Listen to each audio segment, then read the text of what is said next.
దీనికి బాధ్యులు transport commissioner గారు, ప్రిన్సిపల్ సెక్రటరీ గారు, ఆర్టీఓలే అవుతారు. ఎందుకంటే ఓ 3-4 డేస్ తర్వాత మీరు ఇంకా దీన్ని చదువుకోకపోతే ఎక్కడికక్కడ మా బీఆర్ఎస్ పార్టీ కార్యకర్తలు అడ్డుకుంటారు. మీరు చేసే డ్యూటీ మా కార్యకర్తలు చేస్తారని చెప్పి కూడా ఈ సందర్భంగా అధికారులకు కూడా హెచ్చరిస్తూ ఖచ్చితంగా దీన్ని వెంటనే ఆపాలే. దీన్ని ఆపాలంటే నేను పనికి ఆపమంటలేను. As per norms, as per rules ప్రకారం పోవాలి తప్పితే మంత్రి గారికో జేబులు నింపడానికి కాదు. రోజుకి 300 లారీలు అంటే రోజుకి 50 లక్షల రూపాయలు సంపాదిస్తా ఉన్నాడు. ఇదానే వచ్చిన 6 నెలల్లో మీరు ఇదే ట్రాన్స్పోర్ట్ మినిస్టర్ గారి మీద ఎన్ని అలిగేషన్స్ అండి? 6 నెలలు కాలే. ఒకసారేమో అధికారులకు ఫోన్ చేసి బెదిరిస్తాడు. మీ అందరు లైవ్ గా వీడియో విన్నారు. ఎంఆర్ఓ గారికి, ఆర్డీఓ గారికి ఫోన్ చేసి ఏం చెప్తారు? కౌశిక్ రెడ్డి గారు ఎమ్మెల్యే గారికి కళ్యాణ లక్ష్మి చెక్కులు మీరు పంచనిస్తే మంచిగుండదు అని బెదిరిస్తాడు. నోటిద్దులా రెడ్ హ్యాండెడ్ గా దొరికిపోయింది. దాంతోపాటు సైదాపూర్ మండలంలో ఒక గ్రామంలో ఒక పేద గౌడ బిడ్డ ఉంటాడు.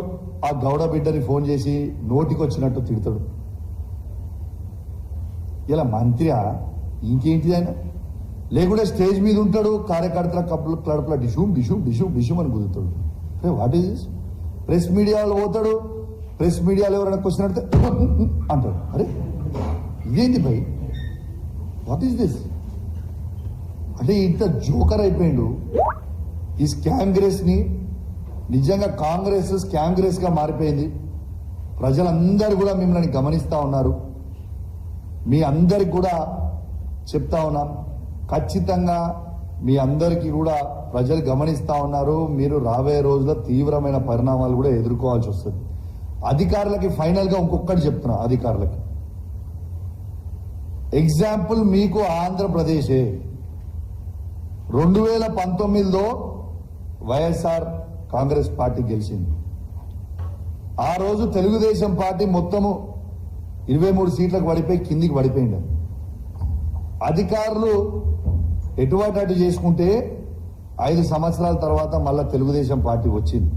ఇలా మీ పరిస్థితి ఏంటిదాడా ఆంధ్రప్రదేశ్లో అధికారులు? రేపు తెలంగాణలో కూడా లేదా కాంగ్రెస్ పార్టీ ప్రభుత్వం ఉన్నది, వాళ్ళ కొంగు చేస్తాము, వాళ్ళు చెప్పింది మేము చేస్తాము అని మీరు అనుకుంటే మళ్ళా బీఆర్ఎస్ పార్టీ తెలంగాణ రాష్ట్రంలో అధికారానికి రాక తప్పదు. మళ్ళా వచ్చిన రోజు మాత్రం మీ అందరు మాత్రం పరిశానలో పడతారు. కాబట్టి మీరు దయచేసి రూల్స్ ఎట్లున్నాయో రూల్స్ ప్రకారం మీరు పనిచేసుకుంటే బాగుంటుందని మీకు హెచ్చరిస్తా ఉన్నాం. ఇలా అధికారులు ఎవరైతే చేస్తలేమో మేము కూడా రెడ్ బుక్ మెయింటైన్ చేస్తున్నాం. రెడ్ బుక్లు అన్ని పేర్లు రాసుకుంటున్నాం మేము కూడా, నో ప్రాబ్లం.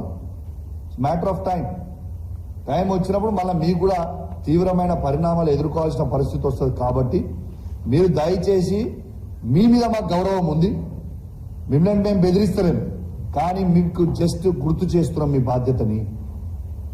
కాబట్టి బాధ్యత తప్పకుండా మీకు అధికారులు బాధ్యత తప్పకుండా, దయచేసి ప్రోటోకాల్ తప్పకుండా ఎమ్మెల్యేలు బీఆర్ఎస్ పార్టీ వాళ్ళు కావచ్చు, కాంగ్రెస్ పార్టీ వాళ్ళు కావచ్చు, బీజేపీ పార్టీ వాళ్ళు కావచ్చు, అందరు కూడా ప్రజలు ఓట్లు వేస్తేనే గెలిచిన వాళ్ళు. దయచేసి అందరికీ as per protocol, as per watt ever ఉంటే దాని ప్రకారం మీరు చేయండి. తప్పితే మీరు జాదా హుషారు చేస్తే జాదా హుషారి జాన్కు ఖతరా అవుతుంది. తర్వాత మీ ఇష్టం అని చెప్పి మీ అందరికి కూడా తెలియజేస్తూ సెలవు తీసుకుంటా ఉన్నాను. జై తెలంగాణ, జై KCR. Thank you very much.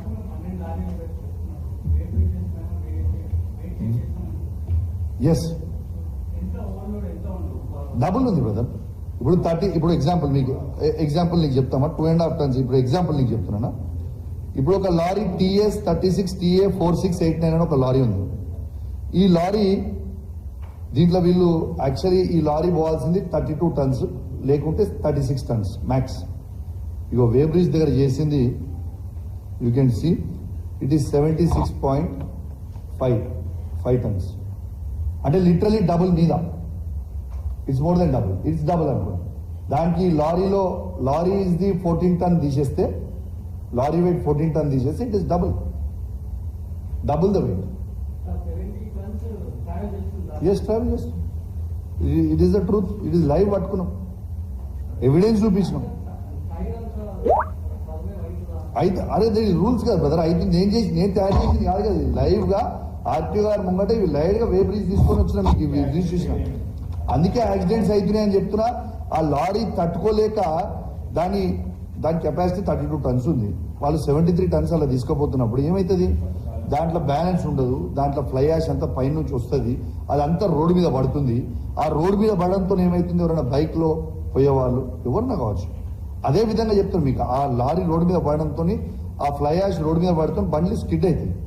అదే 2 వీలర్ మీద స్కిడ్ అయితే ఒక పేద అబ్బాయి అఖిల్ అనే అబ్బాయి స్కిడ్ అయి చనిపోయాడు, నా దగ్గర మిత్రుడు చనిపోయాడు. ఇప్పుడు వాళ్ళ young boy is just around 27-28 years ఉంటాడు. వాళ్ళ కుటుంబాన్ని ఎవరు చూసుకోవాలి బ్రదర్? ఎంత దారుణం. అప్పటిదాకా దీని సంగతి ఏంటో తెలియదు నాకు. అఖిల్ జరిగిపోయిన తర్వాతనే దీని సంగతి తెలిసి దీని గురించి మాట్లాడడం జరుగుతుంది. నేను దీని గురించి ఏదో డైరెక్ట్ గా పెట్టి చెప్పట్లేదు, నేను 1.5 మంత్ నుంచి రెగ్యులర్ గా అధికారులకు చెప్తా ఉన్నాను, ఇది చాలా డేంజరస్ స్కీమ్ అవుతుందండి, చెక్ చేసుకోండి అని చెప్తా ఉంటే చాలా లైట్ గా తీసుకున్నారు. ప్రజలందరూ కూడా ఇబ్బంది పడుతుంటే యువకులు మొత్తం నా దగ్గరకు వచ్చి చెప్పిపోయిన తర్వాతనే దీన్ని చేయడం జరిగింది. హుజరాబాద్ లో ఉన్న యూత్ అంతా నా దగ్గరకు వచ్చి అన్న ఇట్లా అవుతుంది, మాకు ఇబ్బంది అవుతుంది, మా వాళ్ళు చనిపోయినరు, మీరు ప్లీజ్ దీని మీద స్పందించండి, దీనిలో లక్షల కోట్ల రూపాయల స్కామ్ అవుతుందని వాళ్ళు చెప్తేనే కదా నేను స్పందించింది. 50 లక్షల రూపాయలు